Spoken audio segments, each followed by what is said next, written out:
Okay, let's begin. It's Tuesday, the 25th of July, and I am here with Miss Lara Croft.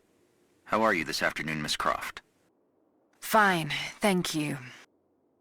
Miss Croft, there's a bit of a joke about the word fine in psychiatry, that it often stands for feelings inside not expressed. I thought jokes were supposed to be funny. It's possible I oversold its value as a joke. However, if we're going to get anything out of our time together, you need to be honest. Now, can you honestly tell me that you feel fine? No, not for a while. Laura is almost completely closed off, but it's clear that she's in pain. Trinity will undoubtedly want me to use this against her.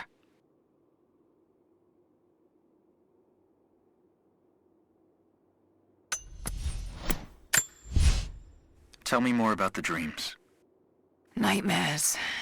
And I don't remember them, just the feelings that remain. In dreams, the feelings are often more important than the specifics. Tell me about those feelings. I'm on the island and my friends are dying. There's nothing I can do and it's all my fault. Lara, from what you've told me, your friends survived the island because of you. Only a few of them. None of them would have survived if you hadn't been there. It's not your fault. None of them would have been there if it wasn't for me. Of course it's all my fault. Guilt is a common driver in the Croft family. We used it to great effect with her father. Let's see where it takes Laura.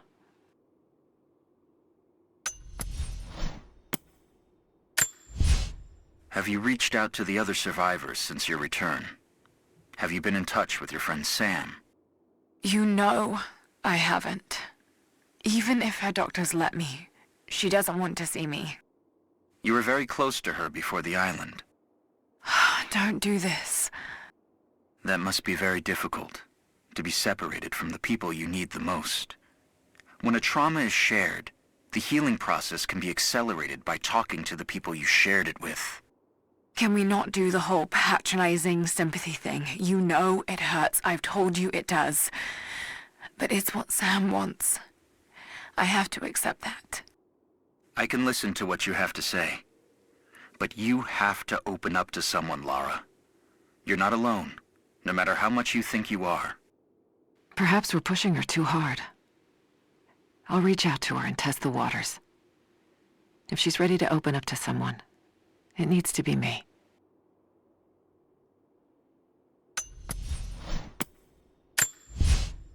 So, Lara, I want to talk about your father.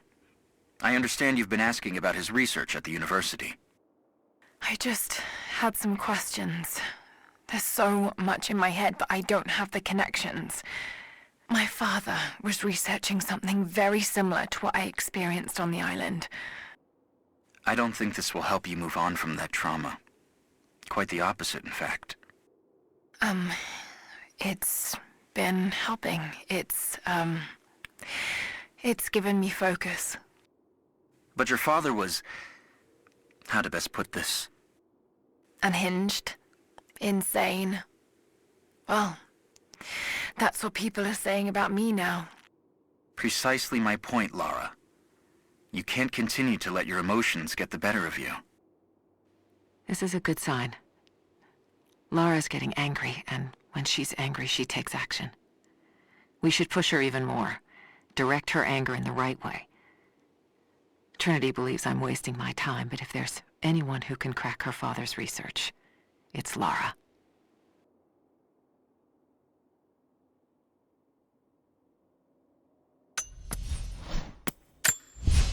That's the third time you've mentioned Jonah today. You've been spending a great deal of time with him. He's one of the few people who understands what I went through. I worry that only spending time with him might not be healthy for you. Oh, really? Care to explain? He's a reminder of the past. You're going back to the island in your head over and over again, to the exclusion of everything else. Jonah makes me feel like myself, and he doesn't charge an hourly rate. Jonah is becoming a problem. He's a calming influence, and she listens to him. He'll pull her away from her research. Before long, I'll need him out of the picture.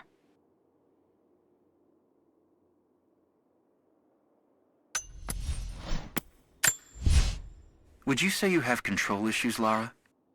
Doesn't everyone? I mean, no one wants to feel out of control, do they? But not everyone has been through what you have. I had to take control of the situation. If I didn't, then we'd all have died on that island. And did you enjoy taking control? You mean killing, don't you? Did I enjoy killing? I did it because I had no choice. Lara is avoiding the tough questions. It's hard to tell if she's merely being stubborn or she's actually frightened of the answers. By the end of this, she may have to face a hard truth about the kind of person she's become.